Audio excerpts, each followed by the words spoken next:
moved into a little log cabin at the edge of Mike's 40-acre property with Eli, the feral cat I had adopted. The cabin was a single room measuring 12 feet by 12 feet, which Mike had built using little more than a chainsaw and hammer. Originally meant as a tack shed, the cabin had rough plywood floors and no real kitchen, no sink, just a small countertop in one corner to which I added a mini fridge, a hot plate, and a toaster oven. A lean-to on the east side of the cabin sheltered a shower and toilet, functional in all but the coldest weather. I got drinking water from the hose that fed a cow trough nearby and washed my dishes in the shower. The only heat in the cabin came from an old cast-iron wood stove.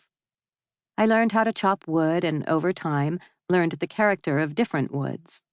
I burned cedar on days when I worked outside so I could enjoy the deliciously scented smoke wafting from the stovepipe, perfuming the air.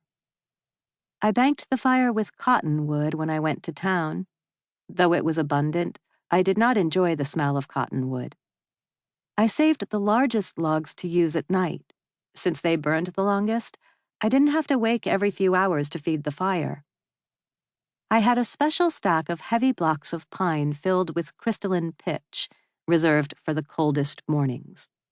The pitch gleamed like gold and was just as precious, for it was extremely flammable, and those logs burst into flame immediately and burned extra hot.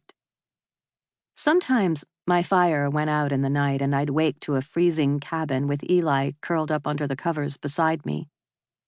I learned to leave my tea kettle half full of water in the evening, and if the cabin froze, I clunked the ice-filled teapot onto the wood stove to thaw over the morning's fire. As the ice inside melted, I poured out a little water to brush my teeth. When the water warmed up, I poured a little more on a washcloth to wash my face. Then it would boil, and I'd make coffee. Mike thought I was crazy to choose to live in the cabin and tried to talk me into moving in with him instead. But I had fallen for that tiny cabin the first time I drove past it on the road, months before I ever met Mike.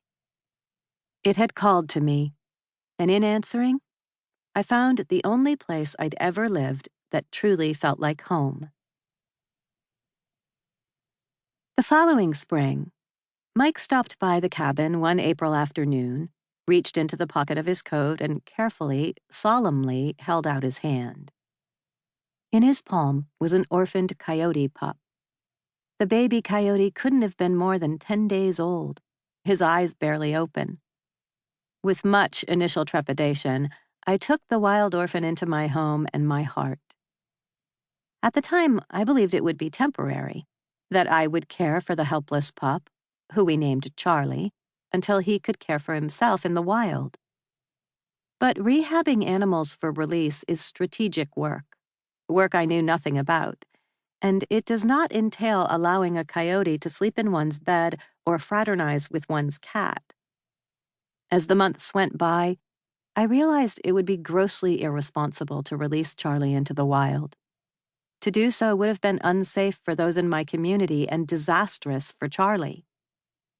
From the very beginning, Charlie and I were co-pilots, inextricably each other's, bound by trust and duty and love.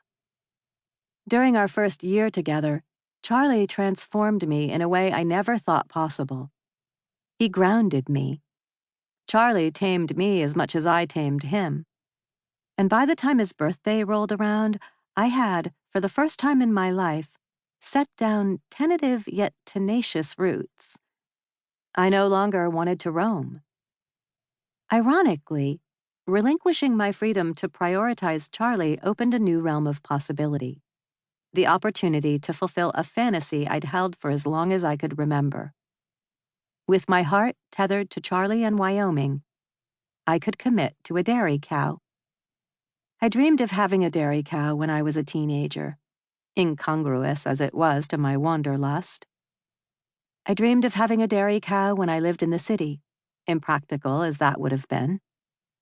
When I read a New Yorker profile on a cow-milking, cheese-making nun while sitting on my roof in San Francisco, part of me longed to be her, minus the piousness. And while this longing began as a